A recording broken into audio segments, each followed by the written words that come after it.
kalau melihat angka itu kan bisa berbagai interpretasi. Tapi kita percaya BPS punya validasi ya, validitas untuk data-datanya. Kalau Anda melihat merely hanya angka 5,12 yang banyak di atas ekspektasi para ekonom, para pelaku usaha, atau memang itulah sebetulnya refleksi yang menggambarkan pertumbuhan ekonomi Indonesia? Ya, baik Mas Leo ya. Jadi kalau kita lihat data pertumbuhan ekonomi triwulan 2 2025 yang baru saja diumumkan oleh BPS, kalau saya melihat dalam dua perspektif ya. Pertama, tentu angka 5,12 itu bukan sesuatu yang aneh bagi kita lah gitu, karena kita juga sebelumnya juga pernah mencapai angka 5,12 bahkan lebih tinggi ya. Nah, tetapi dengan kondisi ekonomi hari ini ya, yang boleh kita katakan stagnan ataupun lesu, dan kemudian kita tahu di triwulan 1 kita hanya tumbuh 4,87, ya kan? Nah, itu kan ada lompatan yang cukup signifikan ya. Kalau kita lihat dari aspek pengeluaran kan dominannya ada di konsumsi dan juga investasi ya, karena kan kalau ekspor impor itu kan netnya yang dilihat ya. Tapi kalau dari sektor dunia usaha sektor, nah itu kan dari manufacture atau industri manufacture gitu. Nah, tetapi kita dalam realitanya itu tidak melihat ada ada gerakan lah gitu ya yang menyebabkan kita bisa lompat ataupun bisa mencapai angka 5,12. Kalau di bedah ya Mas Andi, itu kan PMTB itu disebutkan di industri pengolahan dan pengadaan mesin, disebut-sebut bahwa ini pengadaan mesin di sektor pertambangan, diduga kuat adalah smelter. Itu bukankah memang sejalan dengan pengembangan smelter terutama di Sulawesi, di Maluku? Ya, jadi kalau kita lihat ada beberapa angka yang mesti kita jelaskan terlebih dahulu ya, Mas Leo ya. Pertama kan pertumbuhan sektor manufaktur itu kan cuma 1,13%. Sementara kontribusinya ya terhadap terhadap PDB itu angkanya sekitar 18,67. Nah, kontribusi ini sebenarnya jauh lebih rendah dibandingkan triwulan 1 ya, yang itu mencapai angka kalau nggak salah sekitar 19% gitu. Jadi inilah yang saya katakan perlu ada satu ya, kalau seandainya BPS mau menjawab keraguan teman-teman ya tentu akan jauh lebih fair menurut saya lah gitu ya, karena ini baru pertama nih ya secara cukup banyak lah masif gitu ya. Konsensus lah ya, dari beberapa teman-teman ekonom itu kemudian ya berbeda ya, yang tentu ini menimbulkan satu pertanyaan ya. Sebenarnya bagi kita BPS ini menjadi satu harapan, Mas Leo ya. Kenapa? Karena dia adalah lembaga yang selama ini itu menyediakan data yang bagi kita tidak hanya bagi pemerintah misalkan ya, atau bagi dunia usaha, kalangan akademisi dan lain sebagainya, itu perlu data BPS. Karena di Indonesia ini jarang sekali ada satu lembaga yang memiliki counter terhadap data-data pemerintah. Ya ini kan single institusi yang mengeluarkan data, sehingga kita tidak punya satu.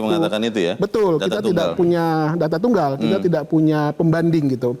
Nah, tetapi ketika kita mulai menghitung satu persatu dan kemudian melihat realita di lapangan, apalagi data Kemenaker, angka pengangguran kita juga cukup melonjak nih di triwulan 2 ini. Nah, itu juga menjadi salah satu indikasi kenapa kita meragukan data BPS ini. Sebelum lebih jauh, saya ingin ke Pak Antoni dulu. Sebagai pengusaha, walaupun muda, HIPMI kan muda. Apakah memang di sektor-sektor tadi ya yang disebut-sebut adalah pengadaan mesin untuk pertambangan, itu memang signifikan ada peningkatan di triwulan kedua tahun ini dibanding triwulan kedua tahun lalu, 5,12% secara total, yang kemudian memang membuat angka 5,12% di Q2 ini memang masuk akal, atau seperti apa? Ya, kami melihat pertumbuhan ekonomi di angka 5,12% ini sangat masuk akal. Karena ketika tadi Abang bicara hilirisasi, hari ini di 2020 itu ekspor nikel itu 3 miliar dolar US dollar. Belum ada hilirisasi? Tapi ketika 3 tahun berjalan ini, 10 kali lipat, Bang Leonard, yaitu 30 miliar US dollar. Artinya perkembangan ini sangat signifikan dan hilirisasi juga sangat membuka banyak lapangan pekerjaan. Hari ini dengan hadirnya pertumbuhan ekonomi ini, kita melihat fenomena hari ini ada di sosial media, ada Rojali, Rohana. Saya melihat ini ada shifting behavior of shopping. Jadi memang ketika orang ke mall dan sebagainya itu mungkin tidak lakukan transaksi langsung, tapi mereka melakukan secara online. Survei ya? Artinya ke mall survei dulu begitu? Iya, biasa saja. Kita juga melakukan hal itu. Hari ini saya sendiri melihat sepatu di mall, tapi kita bisa belinya online di Zalora, let's say e-commerce apapun. Artinya shifting behavior itu, artinya fenomena itu hanya ada di sosial media. Tapi ketika kita bicara transaksi perdagangan ekonomi hari ini, sama aja, mau beli di mall, mau beli di online itu transaksi juga. Pertumbuhan ekonomi itu bertumbuh, dan itu tercatat bahwa mencerminkan di data BPS itu 67,1% itu pertumbuhan year on year dalam hal transaksi keuangan digital. Hari ini kartu kredit juga sama, transaksinya tumbuh 7% lebih kurang. Dan artinya daya beli masyarakat ini ada meningkat. Kalau bicara tadi ke industri dulu ya Pak Antoni ya, itu kan memperlihatkan bahwa ada ekspansi. Ketika mesin-mesin dibeli, terutama untuk industri pertambangan, ada ekspansi. Tapi di sisi yang lain ada angka PMI, Purchasing Manufacturing Index, yang sudah 3 bulan berturutan di bawah 50. Yang menggambarkan bahwa industri itu sedang tidak ekspansi. Uang mungkin ada, tapi masih menahan diri. Mungkin karena ketidakpastian global atau di dalam negeri. Ini menjelaskannya seperti apa? Supaya kemudian ekonom atau para pihak yang mungkin masih ragu dengan angka 5,12 bisa lebih mengerti bagaimana? Kita melihat hari ini Pak Presiden Prabowo Subianto menghadirkan stabilitas politik yang sangat kuat. Pertumbuhan ekonomi tidak mungkin terjadi jikalau tidak ada stabilitas politik. Dan tentunya hari ini kita mengapresiasi Pak Presiden meluncurkan Danantara hari ini, Pak Leonard. Danantara Sovereign Wealth Fund yang hari ini kita berdiri sejajar di tengah-tengah negara maju. Dan ini baru pertama kali terjadi.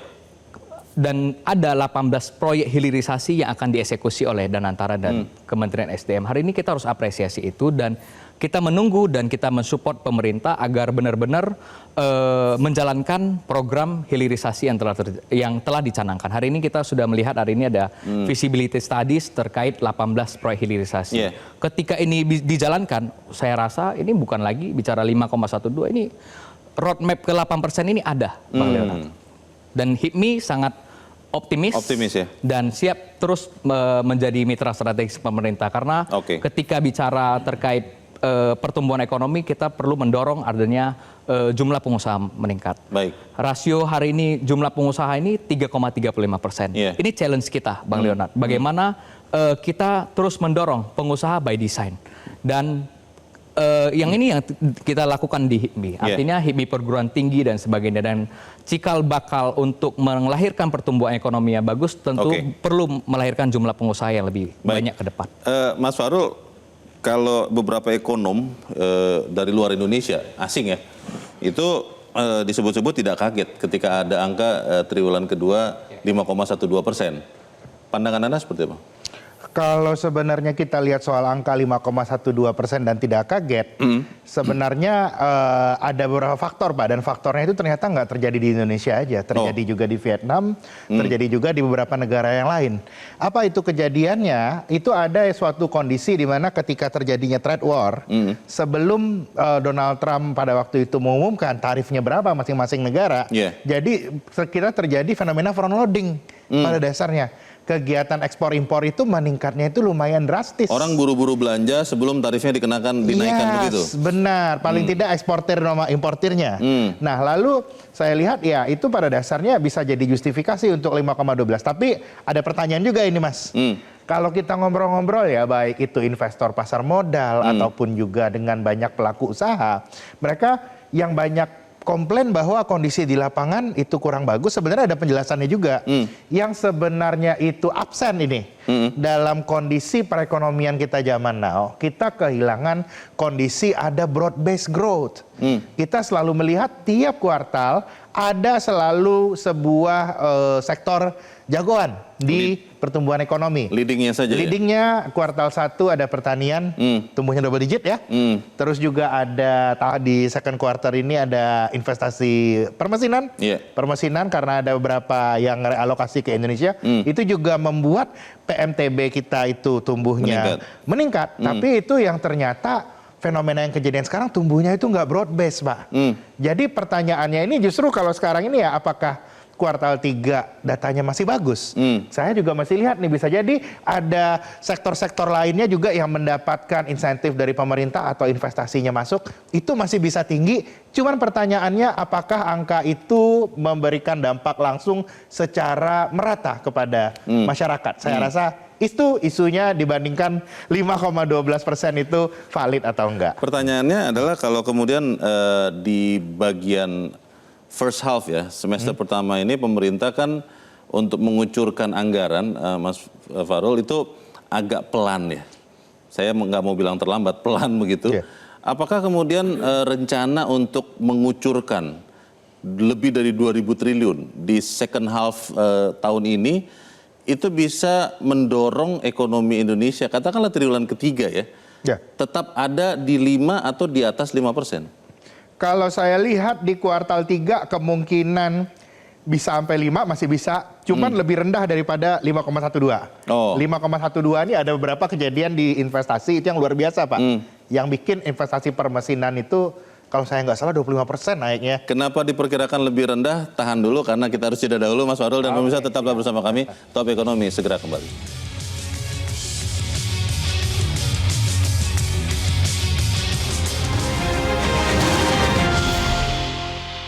Download Metro TV Extend sekarang.